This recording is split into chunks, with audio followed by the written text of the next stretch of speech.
Generating chain-of-thought sequences spanning 32,000 tokens comes with a strict penalty. The model's KV cache scales linearly, rapidly exhausting available hardware. This chart details a structural solution to that limit. On panel B, the red arrow marks a 10.7 times reduction in KV cache memory consumption. That reduction is achieved without dropping a single percentage point of accuracy compared to an uncompressed full attention model. Hitting that metric requires abandoning the standard approach to cache compression. Current models try to manage memory by looking at recent attention scores within a small observation window, guessing which tokens might be important later, and evicting the rest. That heuristic has a mechanical flaw. Rotary position embeddings, or RoPE, continuously rotate query vectors. A token that will be critical 10 steps from now might appear completely irrelevant inside the current rotated observation window, resulting in permanent eviction.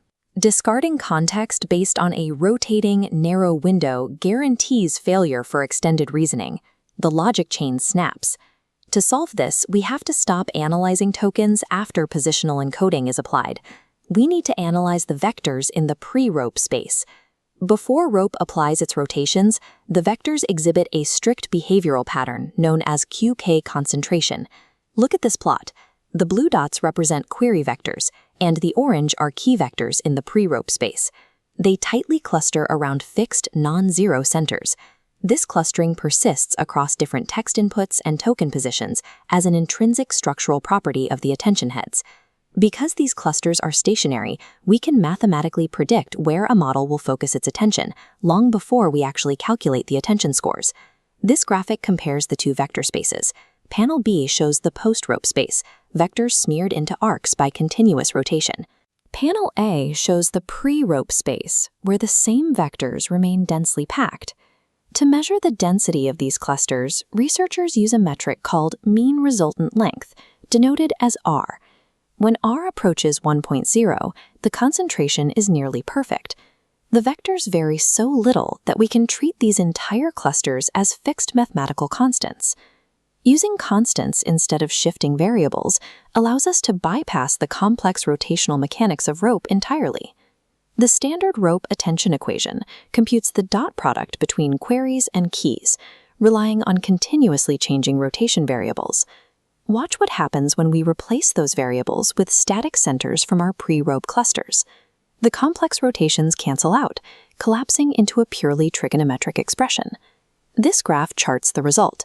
The dotted line is our derived trigonometric series. It relies on a single remaining variable, delta, the positional distance between query and key. The math perfectly predicts the actual attention curve. An attention head does not search for tokens randomly. Its behavior is a hard-coded distance preference dictated entirely by its learned query and key centers. The TriAttention algorithm evaluates token importance. The central tri-score matrix predicts a token's value to future queries. A secondary norm-based score captures individual token magnitudes. Finally, these scores are merged using the concentration metric R as the weight, forming the final TriAttention map. This yields a fully deterministic, offline scoring map. We no longer have to guess what a model might pay attention to by observing past behavior. We calculate exactly what it mathematically prefers. To verify this mathematical model, we stress test it against heuristic methods using a recursive state query benchmark. This diagram illustrates a depth-first search. The model must descend through nested calls, hold intermediate states in memory, and then backtrack. If the KV cache drops an older intermediate state, like state 2 on the right, the error propagates up the chain, corrupting the final result. Observation-based models evict these intermediate states because they sit dormant for long stretches. TriAttention preserves them because its trigonometric math recognizes their distance-based value to future queries. This data confirms the difference. Look at panel D. At a recursion depth of 16, the heuristic RKV model suffers a massive collapse in accuracy. TriAttention cleanly tracks alongside the uncompressed full attention baseline. Preserving those intermediate states keeps the chain of reasoning intact, avoiding the systemic failures inherent to heuristic pruning. That empirical stability directly impacts hardware deployment. It allows you to run complex multi-turn AI agents locally. A single consumer-grade RTX 4090 GPU can process massive document streams without overflowing its VRAM.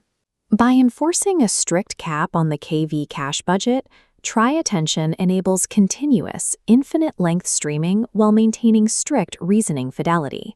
Defining the KV cache as a predictable mathematical parameter allows high-fidelity reasoning to function within the memory limits of a single consumer GPU.